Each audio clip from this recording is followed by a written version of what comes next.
Hello दोस्तों, कैसे हैं आप सबका मेरे चैनल यूपीएससी पीएससी इनसाइट्स में स्वागत है। जैसा कि हम सब जानते हैं कि बीपीएससी 72 26 जुलाई को होने वाली है और इसी को लेकर मैंने ये डिसाइड किया है कि अब से हम जो भी प्रीवियस ईयर प्रीलिम्स के पेपर हैं उसको डिस्कस करेंगे। तो मैंने ये डिसाइड किया है कि हर रोज़ हम 15 क्वेश्चन सिर्फ डिस्कस करेंगे और इस तरीके से बीपीएससी 71 प्रीलिम्स, 70 प्रीलिम्स, 69 प्रीलिम्स और 68 प्रीलिम्स, ये जो है 4 पेपर हम पेपर तक डिस्कस करेंगे। अगर हमारे पास टाइम रहा तो एक और 37th CCE BPSC paper discuss करेंगे। तो इस तरीके से हम बीपीएससी के प्रीलिम्स पेपर तक 4 से 5 पेपर डिस्कस करेंगे। इसमें हम कवर करेंगे अगर कोई स्टैटिक क्वेश्चन है तो स्टैटिक से रिलेटेड सारे नॉलेज, सारी इन्फॉर्मेशन कवर करेंगे। अगर कोई करंट का क्वेश्चन है तो, और ऐसे टॉपिक पे है जो फिर से रिपीट हो सकता है, जैसे कि नोबेल प्राइज़ हो या कोई स्पोर्ट्स का क्वेश्चन हो, तो अगर उससे रिलेटेड कोई जानकारी होगी तो वो भी मैं आपको प्रदान करूँगा। तो चलिए शुरू करते हैं। ये है 71st बीपीएससी का पेपर और ई सीरीज़ का है। तो आज हम ई सीरीज़ का पेपर जो कि 71st बीपीएससी का है उसको स्टार्ट करेंगे। और सबसे पहला क्वेश्चन जो इसमें है वो है रीजनिंग का क्वेश्चन है। तो देखते हैं इसमें क्या है कि 3 आर एलाइक, 3 एक जैसे हैं और एक शब्द जो है वो अलग है। तो इसमें हम देखते हैं पहला माइक्रोस्कोप है, फिर टेलीस्कोप है, स्टेथोस्कोप है, पेरिस्कोप है। तो माइक्रोस्कोप हम जानते हैं किसी चीज़ को बड़ा देखने के लिए यूज़ किया जाता है। टेलीस्कोप जो है वो ग्रहों को देखने के लिए यूज़ किया जाता है। स्टेथोस्कोप जो है वो डॉक्टर्स यूज़ करते हैं और पेरिस्कोप जो होता है वो ऐसे होता है, ऐसे, और यहाँ पे जो है मिरर लगा होता है, ऐसे देखते हैं। तो ये 3 जो है ये ऑप्टिकल मेथड पे काम करता है और ये जो है ये साउंड। तो इसमें ये अलग हो गया और इसका आंसर है सी। अब अगले ऑप्शन पे आते हैं। स्प्रिंग को जो है इसमें कैसे कोड किया गया है, UNUFRC। तो मोबाइल को क्या कोड किया जाएगा, इसके लिए आपको सबसे ज़्यादा ज़रूरी है कि आप जो है सारे अल्फ़ाबेट्स अंग्रेजी के जो हैं उनकी नंबरिंग को आपको पता होना चाहिए कि उसकी नंबरिंग क्या है। तो ए जैसे 1 हो गया, B 2 हो गया, C 3 हो गया, T 20 हो गया, तो ये आपको याद होना चाहिए। तो इसके लिए मैंने यहाँ पर एक ये फ़ोटो अपलोड की है, आप डाउनलोड भी कर सकते हैं। यहाँ पे आपको इसको याद करना होगा, तब आपके लिए आसान होगा कि आप इस तरह के क्वेश्चन को जल्दी से कर पाएँ। तो इसके लिए कई सारी ट्रिक भी हैं, जैसे कि M जो होता है वो 13 होता है, W जो इसका उल्टा होता है, M और W एक दूसरे के उल्टे होते हैं, इसका 23 होता है। इस तरह से याद कर सकते हैं। 2 नंबर EJOTY, EJOTY, ये है 5, ये है 10, ये है 15, T है 20, Y है 25। T20 को आप मैच से भी याद कर सकते हैं कि T20 का मैच होता है, वो याद कर सकते हैं। U 21 है। तो अभी देखो शादी की एज जो है इंडिया में नए कानून से 21 कर दी गई है, तो आप ऐसे याद कर सकते हैं। G7 कंट्रीज़ हैं, तो G का नंबर जो होता है 7 होता है, आप उसको ऐसे याद कर सकते हैं। इस तरह से आपको बहुत सारी ट्रिक्स बनानी पड़ेगी ताकि आप इस तरह के रीजनिंग के सवाल को जल्दी से जल्दी कर पाएँ। तो चलिए देखते हैं कि इस सवाल को कैसे करना है।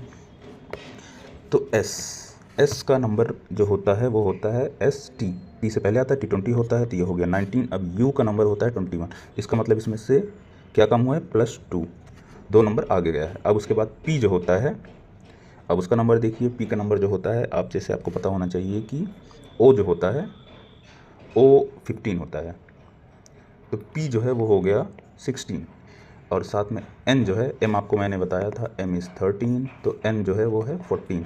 तो 16 से 2 कम हुआ 14, तो यहाँ पे जो हो गया ये हो गया -2 हो गया। अब R और U में इस तरह से +3 हो जाएगा, -3 हो जाएगा, +4 हो जाएगा, -4 हो जाएगा।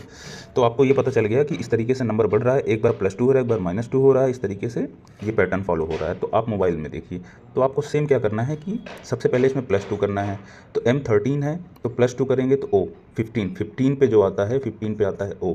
तो सबसे पहले आपको ये समझ में आ गया कि पहले इस नंबर पे जो है O आएगा, तो ऑप्शन इन दोनों में से होगा। अब उसके लिए अगर आपको जल्दी करना है तो सबसे लास्ट वाले पे जाइए। तो यहाँ पे क्या होगा, +2 -2 +3 -3 +4 -4। तो सबसे लास्ट में अब जब -4 करते हैं तो E जो है वो है 5, तो 5 -4 जो हो जाएगा 1 पे जो आएगा वह है ये, तो उसका आंसर है A। अब एक क्वेश्चन है मुकेश। तो ये जो फैमिली ट्री के क्वेश्चन होते हैं, इसका एक तरीका होता है कि सबसे पहले आप जो है मेल और फीमेल के लिए अलग साइन बनाएंगे। जैसे मेल के लिए आप ट्रायंगल बना सकते हैं, फीमेल के लिए राउंड बना सकते हैं। साथ में अगर वो भाई बहन हैं तो दोनों को एक दूसरे के बराबर रखेंगे, ठीक है। अगर वो कपल हैं तो एक दूसरे से जोड़ के रखेंगे, ठीक है। अगर वो कपल एक दूसरे से जोड़ के रखेंगे, अगर साथ में जैसे इनका एक बच्चा है राहुल, तो आप उसको जोड़ के रखेंगे साथ में फिर से राहुल जो कि मेल है, साथ में अगर वो सन इन लॉ है या फादर इन लॉ है तो आप ऐसे डॉट डॉट कर सकते हैं कि उनसे किस तरीके से रिलेटेड है। तो सबसे पहले आपको मैं ये क्वेश्चन स्टार्ट करता हूँ। Rita is mother of my son's wife daughter.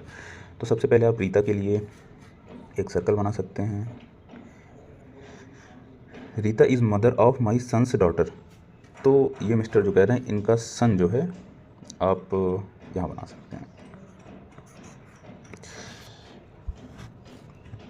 Sons wife, सन की वाइफ जो है ये है, और डॉटर जो है यहाँ पे आ जाएगा। तो कह रहे हैं कि Rita is mother of my son's daughter. तो माई सन, तो ये मुकेश भाई साहब जो हैं वो यहाँ आ जाएंगे, ठीक है। तो अब ये आप समझ गए, Rita is mother of my son's daughter. आपको मैंने बोला था अगर वो उनके बच्चे हैं तो आप उसको एरो से जोड़ सकते हैं, साथ में हर एक जनरेशन को अलग अलग लेवल पे आपको रखना होगा। तो इस तरीके से आपको पता चल गया कि मुकेश और रीता कैसे रिलेटेड हैं। ये सन जो है और इसकी वाइफ है और ये इसके फादर हैं, तो रीता और मुकेश जो है वो फादर इन लॉ और डॉटर इन लॉ का रिलेशन हो गया। इस तरह के क्वेश्चन सबसे आसान होते हैं जो आपका समय बचाते हैं। तो सबसे अच्छा तरीका है कि जो बोलता जा रहा है इस क्वेश्चन में आप उसको आगे बढ़ाता जाइए। राम गोज़ नॉर्थ, तो सबसे पहले आप नॉर्थ की तरफ एरो बनाएंगे।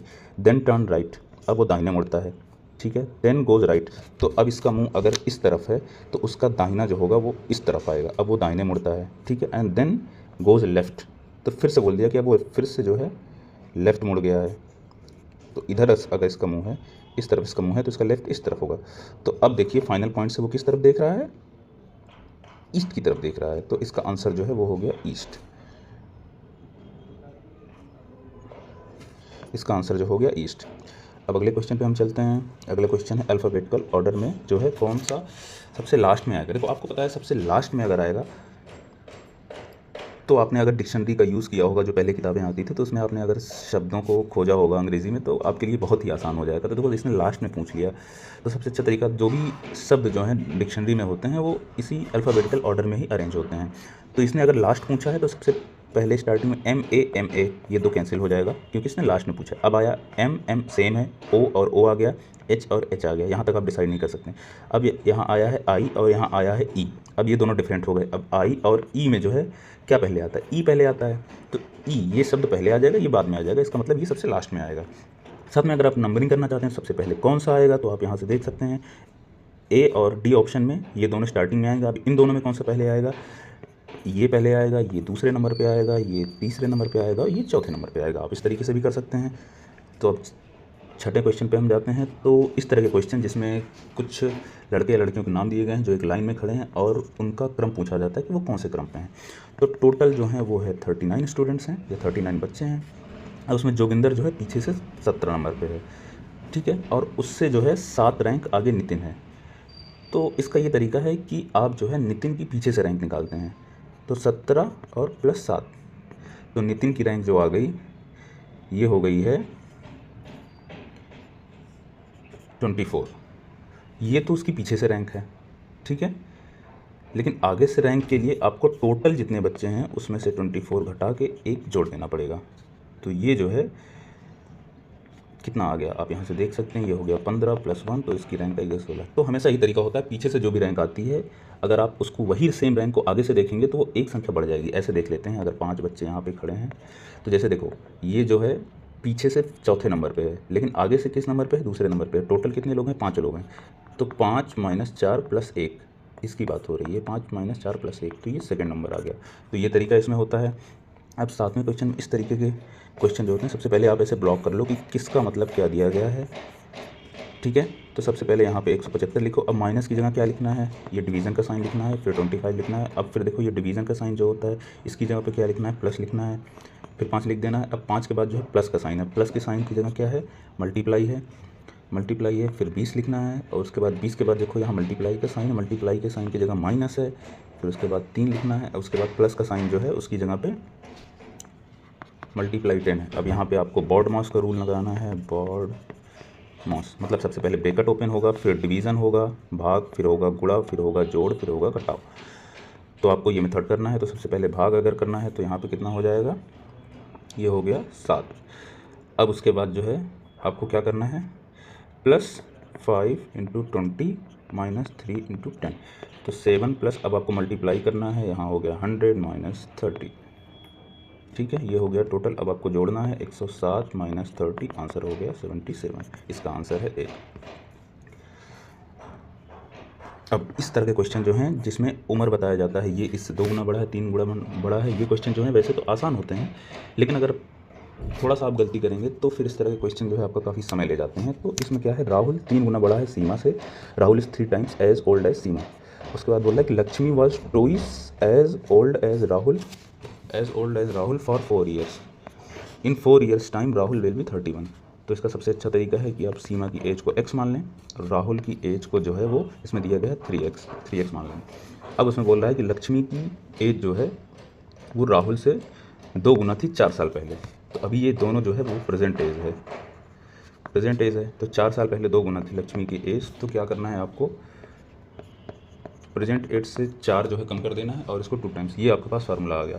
अब इन बोल रहा है इन 4 ईयर्स राहुल विल बी 31, तो राहुल की एज जो है आपको यहाँ पे दी गई है कि 4 साल बाद जो है 31 हो जाएगी, तो 4 साल बाद जो होगी वो 31, प्रेजेंट एज जो है 3x है, उसमें से 4 जोड़ देंगे, तो ये जो है इस तरीके से 3x इजिकल टू 27 आ गया, x इजिकल टू 9, तो सीमा की एज 9 आ गई है, तो इसमें ऑप्शन पूछा सीमा की एज 9, तो इसमें BCD। अब आपको जो है लक्ष्मी की एज फाइंड करनी है, तो आप यही जो है इस फॉर्मूले में रखते हैं, तो आपको लक्ष्मी की एज जो है आ जाती है।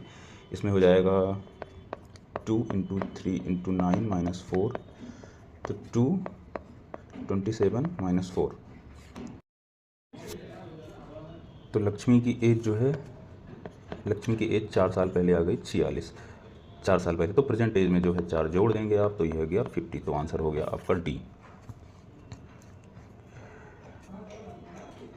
अब फिर से हम रीजनिंग क्वेश्चन पे आ गए हैं, तो इसमें देखते हैं, जनरली इस तरह के क्वेश्चन में आपको पैटर्न फाइंड करना होता है, जिसमें इसमें सारी संख्याएं दी गई हैं और लास्ट वाले रो में भी सारी संख्या दी गई है, तो आप इसमें कई सारे तरीके होते हैं, आपको कभी जोड़ना होता है, कभी डिवाइड करना होता है, इस तरह से आपको पैटर्न फाइंड करना होता है। तो आप ये देख सकते हैं 7 जो है 28 को काट सकता है, तो ये 4 टाइम्स जाएगा, ठीक है, और